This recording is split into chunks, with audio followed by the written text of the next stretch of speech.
بھی ہی ہو تو معنی بنتا ہے کہ میں روزے کی جزا خود دیتا ہوں، اور اجزا بھی ہی ہو تو پھر معنی تبدیل ہو جاتا ہے، مجہول کا صیغہ ہو جاتا ہے کہ میں خود روزے کی جزا ہوں، میں خود اس بندے کا ہو جاتا ہوں۔ سچی بتاؤ، اللہ جس کا ہو جائے اسے پھر پیچھے کیا چاہیے؟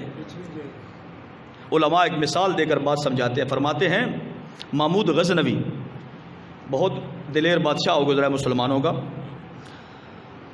ایک بار اس نے اپنے محل میں ایک اعلان کیا کہ اس کے اندر جتنے وزیر وزراء وغیرہ یہاں پہ موجود ہیں، جس نے جس کے اوپر ہاتھ رکھ لیا، جس چیز کے اوپر وہاں پہ مختلف اشیاء پڑی تھی، مختلف اجناس پڑی تھی، جس نے جس کے اوپر ہاتھ رکھ لیا وہ اس کی ہو گئی۔ لوگ دوڑے، کسی نے کرسی کے اوپر ہاتھ رکھ لیا، کسی نے گندم کے ڈھیر پہ ہاتھ رکھ لیا، کسی نے ہیرے جواہرات کے اوپر ہاتھ رکھ لیا، مختلف اشیاء پڑی تھیں، دوڑ کے کوئی جناب دنیا کے لالچی کوئی ادھر دوڑا کوئی ادھر دوڑا، جا کے چیزوں کے اوپر ہاتھ رکھ کے کھڑے ہو گئے۔ ان کا ایک غلام تھا ایاز، وہ جناب ان کے سر پہ ہاتھ رکھ کے کھڑا ہو گیا، ادھر قریب ہی کھڑا تھا نا، تو ان کے سر کے اوپر ہاتھ رکھ دیا۔ جب سارے جناب اپنا اپنا ہاتھ کہیں نہ کہیں رکھ چکے، بادشاہ نے کہا ہاں جی، جس نے جس چیز پہ ہاتھ رکھ لیا یہ اس کی ملکیت میں ہوگی، یہ انعام آپ کو ملا۔ تو ایسے کر کے دیکھا نا، تو ایاز نے ان کے سر کے اوپر ہاتھ رکھا ہوا تھا۔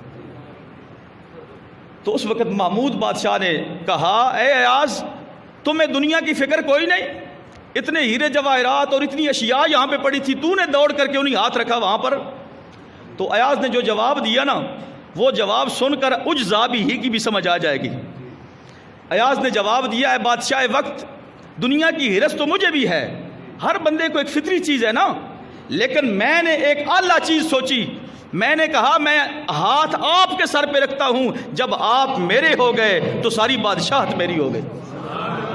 جب آپ میرے ہو گئے، آپ نے کہا نہیں کہ جس کے اوپر ہاتھ رکھ دیا وہ اس کی ہو گئی، جب آپ میرے ہیں تو پوری بادشاہی میری ہے، میں آپ سے جو مانگوں گا آپ دیں گے کہ نہیں؟ انہوں نے کہا جی بالکل۔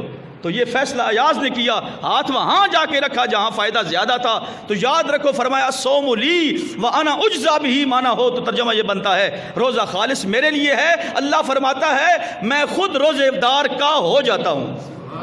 تو ذرا سوچ